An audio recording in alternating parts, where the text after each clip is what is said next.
Après l'élargissement de l'Union en 2004, quel est le programme? Ou plutôt, quel est le projet? Jusqu'où s'étendra l'Union européenne? Et en fonction de quels principes? Est-ce qu'il s'agit d'un projet géographique, religieux, démocratique, économique? Alors, dans ce débat sur l'avenir de l'Europe, les cartes, évidemment, sont utiles pour réfléchir. En mai 2004, 10 nouveaux États vont se joindre à l'Union européenne. 3 sont en Europe du Nord, l'Estonie, la Lettonie, la Lituanie. 5 en Europe centrale, la Pologne, la Tchéquie, la Slovaquie, la Hongrie, la Slovénie. Et 2 en Méditerranée, Malte et Chypre. 3 pays sont en attente pour l'après 2004, la Roumanie, la Bulgarie et la Turquie. La Roumanie devrait rejoindre l'Union en 2007. 2 chapitres ont empêché son adhésion en 2004, la situation économique et le sort de la minorité rome. Je vous rappelle que la garantie de protection des minorités est l'un des critères politiques à remplir pour adhérer à l'Union européenne. Pour la Bulgarie, l'adhésion est liée aux réformes de l'économie, là aussi, mais également à la fermeture de 4 des 6 unités de la centrale nucléaire de Kozloduy. Et puis, dossier commun à ces 2 pays, réduire sérieusement le niveau de corruption. Maintenant, la Turquie. Elle est officiellement candidate depuis 1986 et le sommet européen de Copenhague de 2002 a décidé que des discussions devraient commencer en décembre 2004, sans que cette date ne soit pour autant un début des négociations pour une adhésion. Les arguments pour ou contre l'adhésion de la Turquie, à vrai dire, sont nombreux. Pour, il y a l'argument géographique. La Turquie serait en Europe. Non, puisque, hormis la Thrace et Istanbul, 97% du pays est à l'est du Bosphore et la capitale Ankara est en Asie.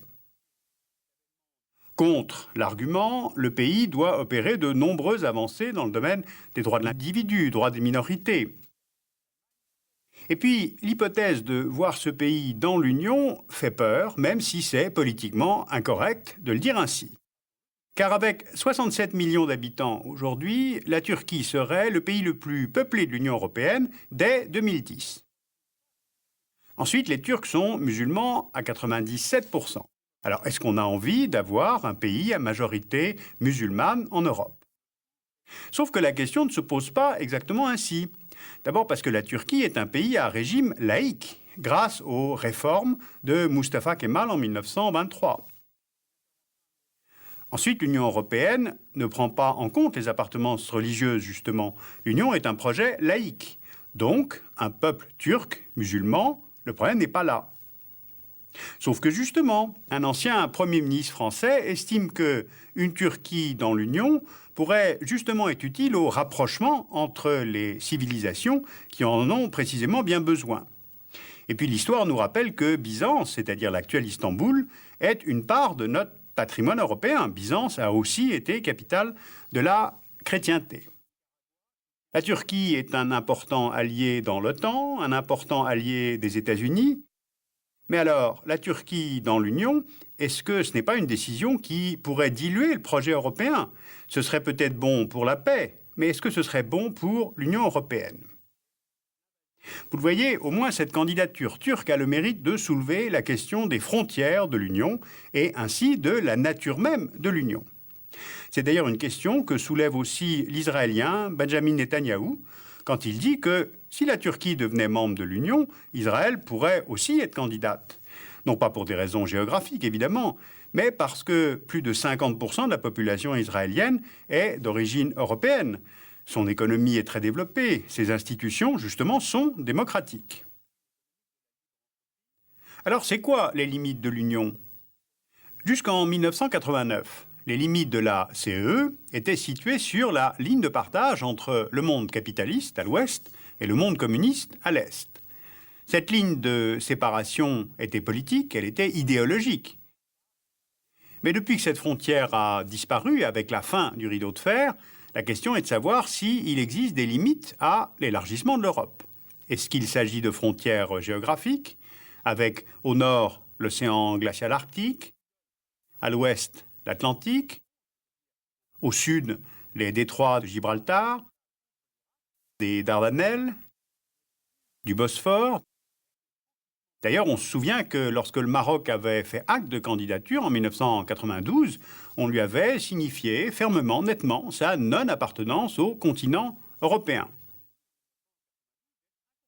Mais c'est là une réponse qu'on ne pourrait pas faire dans le cas de la région des Balkans. Depuis la fin des guerres de Yougoslavie, les 15 se sont engagés dans une politique de stabilisation des Balkans avec une aide financière importante vers l'Albanie, la Bosnie-Herzégovine, la Croatie, la Serbie-Monténégro et la Macédoine. Alors pour ces pays, la marche vers l'Union dépendra de nombreuses évolutions économiques, institutionnelles, respect de la différence de l'autre, respect des minorités. Donc c'est une perspective d'adhésion qui est lointaine. Et pourtant, sur le plan géographique, les Balkans sont dans l'Europe, Albanie et Bosnie musulmanes comprises. Alors qu'en est-il maintenant des pays du Caucase? Là, les limites sont plus floues. L'Arménie, la Géorgie, l'Azerbaïdjan sont membres du Conseil de l'Europe. Eh bien, pour autant, est-ce qu'ils doivent rejoindre à terme l'Union européenne? Même question pour ces autres pays appartenant géographiquement à l'Europe que sont l'Ukraine, la Biélorussie, la Moldavie. Leur situation politique et économique ne leur permet pas aujourd'hui d'être candidates à l'adhésion, mais si les situations changent, est-ce qu'elles devraient devenir membres de l'Union européenne plus tard? Finalement, si on s'en tenait aux seuls critères géographiques, tous les pays entre l'Atlantique et l'Oural pourraient prétendre à l'adhésion. Car après tout, d'après le géographe russe de Pierre Ier de Russie, Tatischev, ce sont le fleuve et les monts de l'Oural qui marqueraient la limite entre l'Europe et l'Asie. Alors justement, quid de la Russie? Son territoire s'étend pour les 2/3 en Asie. L'intégrer impliquerait que l'Union européenne deviendrait une union eurasiatique de Brest à Vladivostok. Et alors là, on change complètement de projet. La question ne se pose pas aujourd'hui. Et d'ailleurs, la Russie ne souhaite pas adhérer à l'Union, même si celle-ci fait partie de ses priorités pour sa politique étrangère. Sans doute parce que le seul critère géographique ne suffit pas pour vouloir et pouvoir adhérer au projet de l'Union européenne. Prenons 3 pays, géographiquement européens, la Suisse, la Norvège et l'Islande. Ils pourraient entrer dans l'Union, mais ils ne le veulent pas. La Suisse est attachée à sa neutralité et à son autonomie en matière de politique monétaire, de secret bancaire. Elle préfère profiter d'accords d'association avec l'Union européenne plutôt que d'y adhérer. Sauf que, géographiquement très enclavée dans l'Union européenne, on le voit sur la carte, est-ce qu'elle ne risque pas à terme de se sentir isolée? Il lui a tout de même fallu 57 ans pour se décider à adhérer aux Nations Unies. La Norvège maintenant. À la différence de la Suisse, elle a de nombreux accords avec Bruxelles, elle participe à l'espace Schengen, elle est membre de l'espace économique européen avec l'Islande, mais les Norvégiens, par 2 fois, ont refusé par référendum d'entrer dans l'Union, sans doute pour protéger leur style de vie et leur zone de pêche. Même chose d'ailleurs pour l'Islande, plus au nord, dont l'économie dépend largement de la pêche. Bien, alors si au départ le mot Europe désigne bien un ensemble géographique, on ne trouve pas dans les textes des traités de précision sur les limites de l'Union européenne, ni les limites géographiques, ni les limites tout court. L'Europe n'est pas l'Union européenne et vice-versa. Et pourtant, c'est un petit peu comme si ce terme d'Europe brouillait les représentations de l'Union et la définition de ses limites. C'est peut-être un brouillage qui s'explique par le fait qu'il n'existe pas vraiment d'identité européenne, en tout cas aucune qui corresponde, coïncide avec un territoire.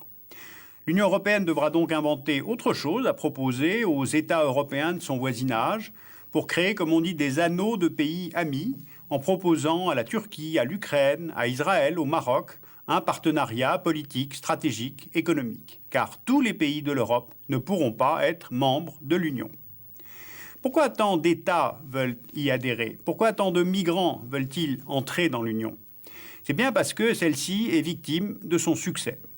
Des zones de libre-échange, ça tout le monde sait faire à travers le monde. Mais une zone garantissant à la fois le niveau de vie économique, la démocratie et les droits garantis pour l'individu, ce n'est pas si fréquent à travers le monde, les 3 réunis. Eh bien, c'est exactement ce qu'offre l'Union européenne, et c'est bien parce qu'elle fabrique un projet de nature politique.